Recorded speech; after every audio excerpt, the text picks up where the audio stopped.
Quand on m'a demandé, M. Rimbaud m'a demandé de venir à HEC pour la conférence inaugurale, je n'ai pas balancé un instant. J'ai dit tout de suite oui. Je fais peu de conférences, parfois j'en ai la nostalgie, mais j'en fais peu à présent. Je n'en fais, pour ainsi dire, je le marque, jamais sur l'abolition de la peine de mort, jamais en France, il m'arrive d'en faire ailleurs, notamment aux États-Unis, en Chine aussi, mais pas en France, sujet me paraissant épuisé. Mais nous sommes aujourd'hui le 25e anniversaire du jour où l'Assemblée nationale a voté l'abolition, et par conséquent, le sujet, si je puis dire, s'imposait de lui-même. Alors, il se trouve qu'il y a, s'agissant de l'abolition, un double foyer d'intérêt.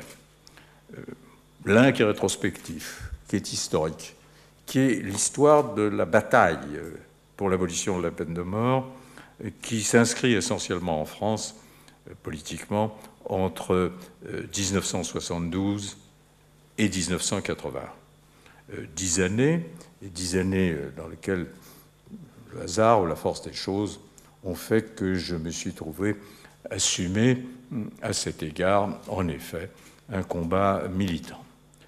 Et puis, une fois l'abolition votée, scellée par les conventions internationales à partir de 1985, devenue donc irréversible, commençait l'autre entreprise, plus vaste, plus générale, passant de très loin le cadre national, et qui était la marche vers l'abolition universelle.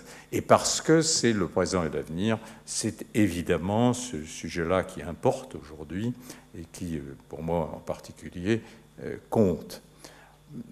Dès lors, pour gagner du temps, et parce que pas plaisant ou facile d'évoquer ce que l'on a vécu soi-même, et qui est intéressant dans une seule mesure, c'est que la jeune génération, les jeunes générations, ne mesurent pas ce qu'a été l'ardeur, la difficulté, la passion autour de l'abolition de la peine de mort. Le moins qu'on en puisse dire est que ça n'était pas une mesure populaire. Alors, pour cette époque qui paraît maintenant si singulièrement révolue, et que je me dis, mais quoi, il y a 25 ans, il y a 30 ans, là, on prenait des hommes vivants, on les coupait en deux morceaux, vivants, et puis après, on démontait la guillotine, on lavait tout à grande eau, et puis on retournait à ses petites affaires, et la cité s'éveillait comme si de rien n'était. J'ai peine, je le dis, à le croire. Alors maintenant, nous allons passer au temps 2, après le temps de jadis. Le problème, aujourd'hui, c'est évidemment le combat, c'est aujourd'hui l'abolition universelle. L'abolition universelle est... D'abord, je veux marquer pourquoi, à mon sens, l'abolition ne peut être qu'universelle. Quand on cherche les fondements de l'abolition, en dehors de toute considération, et Dieu sait s'il y en a, sur ce que charrie comme poison quand on l'a vécu, la peine de mort dans sa réalité judiciaire, on aura peut-être l'occasion d'en parler à propos des États-Unis, c'est-à-dire l'inégalité sociale, les passions racistes et l'injustice absolue qui est l'erreur judiciaire. Il y a dans nos sensibilités actuelles et nos convictions, s'agissant d'État démocratique, un impératif catégorique. Cet impératif, les sociétés démocratiques reposent sur les droits de l'homme, et le premier des droits de l'homme, c'est le droit au respect de sa vie. Alors, quelle est la situation aujourd'hui? Quel tableau par rapport à l'époque que vous venez de revoir? Les progrès vers l'abolition universelle, ils ont été plus rapides et plus importants que je ne l'aurais cru. Plus importants, il y a un demi-siècle de cela, là, quand je montais à la tribune de l'Assemblée nationale, nous étions le 35e État dans le monde à abolir la peine de mort. Je marque au passage que, s'agissant de ce qu'était la communauté européenne, nous n'avions pas gagné la Palme d'Or, ni la médaille d'or, ni celle d'argent, ni celle de bronze, et qu'au contraire, nous étions au dernier rang. Et ce qui m'a toujours, moi, surpris en matière d'abolition de la peine de mort sur la scène nationale, c'est pas qu'on est aboli, c'est qu'on est aboli si tard. Mais enfin, quand je regarde 25 ans plus tard la situation, je dis les choses sont allées plus vite, plus loin. Aujourd'hui, alors que nous étions le 35e État à abolir, sur à peu près 200 États que comptent les Nations Unies, 130 sont abolitionnistes. C'est-à-dire que l'abolition est devenue très largement majoritaire dans le monde. Et pourquoi je pouvais parler à la fois de progrès rapide et au-delà de ce que nous pensions. Et ce qu'il y a de plus saisissant pour un Européen, et en particulier pour un homme, une femme de ma génération, c'est de mesurer que l'Europe, qui est quand même un continent souillé de bien grands crimes pendant une bien longue histoire, l'Europe est aujourd'hui un continent libéré complètement de la peine de mort, ou presque complètement. L'Europe, à ce jour, ne compte plus qu'un État dans lequel s'exerce la peine de mort, c'est la Biélorussie. Et je peux relever au passage que la Biélorussie est le dernier des États staliniens qui survivent en Europe, cramponnés à la peine de mort et à bien d'autres tares dictatoriales.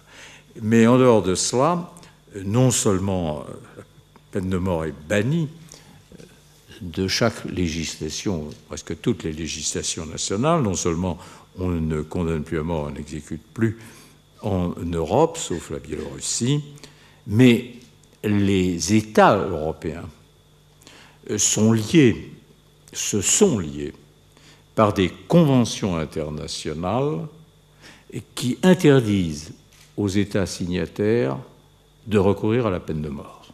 Si je regarde l'atlas de la peine de mort aujourd'hui, vous avez 3 grands foyers qui demeurent de production, d'exécution capitale. Le premier, le plus important quantitativement et par la force et la population et la richesse et les capacités de cet État, c'est la Chine. La Chine est de très loin le premier État qui procède à des exécutions dans ce monde. Combien par an? Très difficile à savoir. Selon les données officielles, en 2005, c'était à peu près 1750. Selon les organisations des droits de l'homme en Chine, comme la plupart des exécutions sont clandestines, il y a celle à grand spectacle dans les stades, mais les exécutions, pour la plupart, sont commises dans l'obscurité des prisons, de l'ordre de 8 000 à 10 000 par an. On pense plus pour 10 000 que pour 8 000, mais cela fait de la Chine un État qui est encore aujourd'hui celui qui exécute le plus. Je n'ai pas besoin de rappeler que la Chine, grande puissance économique, est ralliée aujourd'hui à des formes de libéralisme, de néolibéralisme économique, demeure un État totalitaire à notre chagrin. Le deuxième pôle de pratique de la peine de mort, ce sont les États islamistes intégristes. Le premier, donc le second producteur dans le monde de peine de mort, c'est l'Iran. L'Iran atteint près d'une centaine par an, avec en particulier une pratique de la peine de mort à l'encontre des femmes qui est proportionnellement la plus importante que nous connaissions. Au nom de la charia et d'une interprétation que certains de mes amis, qui eux ont des capacités d'analyse de la loi sacrée du Coran, disent n'être pas dictés par les écritures coraniques, mais je me garderai de m'aventurer sur ce point, mais enfin je tiens à le rappeler, il y a là une pratique constante de la peine de mort. On la retrouve aussi, notamment en Arabie Saoudite et dans les Émirats. Et le troisième lieu, l'autre, ce sont les États-Unis. C'est vraiment un extraordinaire voisinage. Ce cousinage est étrange entre une vieille démocratie, une première des grandes républiques, un état de droit indiscutable, et les États que je viens de mentionner. Ils nourrissent pas d'ailleurs les uns à l'égard de l'autre des sentiments d'amitié particulière. Les États-Unis sont un problème en soi. Et aujourd'hui, je considère que la bataille pour l'abolition, le cœur de la bataille pour l'abolition universelle s'inscrit aux États-Unis. Pourquoi? Pourquoi? Parce qu'ils sont, comme je le disais, les plus grands producteurs, mais parce que c'est une grande démocratie, une vieille démocratie, et que cela sert à tous les partisans de la peine de mort dans le monde pour dire oui, tout ça c'est très bien, vous nous dites en effet aucune démocratie occidentale ne recourt plus à la peine de mort, mais nous regardons les États-Unis, c'est une grande démocratie et c'est la première puissance du monde et un modèle culturel, et voilà, vous voyez bien qu'on exécute aux États-Unis. Donc c'est aux États-Unis qu'aujourd'hui s'inscrit au premier chef la bataille pour l'abolition universelle, pas pour négliger le reste, mais là, la bataille est particulièrement ardente. Et je marque là en terminant, je l'ai évoqué, il n'y a rien pour moi de plus, en effet, saisissant quand je vais à la santé, car je continue à aller à la santé, non pas par affinité particulière, mais parce que nous n'avons pas, vous avez vous un chantier que les aînés vous laissent, et c'est pas brillant, c'est l'état des prisons françaises et le système carcéral français. Ce n'est pas brillant et ce n'est pas nouveau. Et quels que soient les efforts qu'on a tenté de faire, on se heurte toujours à une espèce de résistance passive qui fait qu'on y songe un moment et on s'arrête bien vite. Donc, quand je vais visiter les maisons d'arrêt, quand je vais visiter la santé, où je passe par Arago, j'ai vraiment... je me dis, mais c'est fou. C'est fou. Vous avez vu ça à la fin, là, c'est fou. Dire que ça avait lieu. Ça avait lieu là. Comme ça. Et qu'après, on l'avait à grand eau et on repartait à ses affaires. Il n'y a pas longtemps. Hein.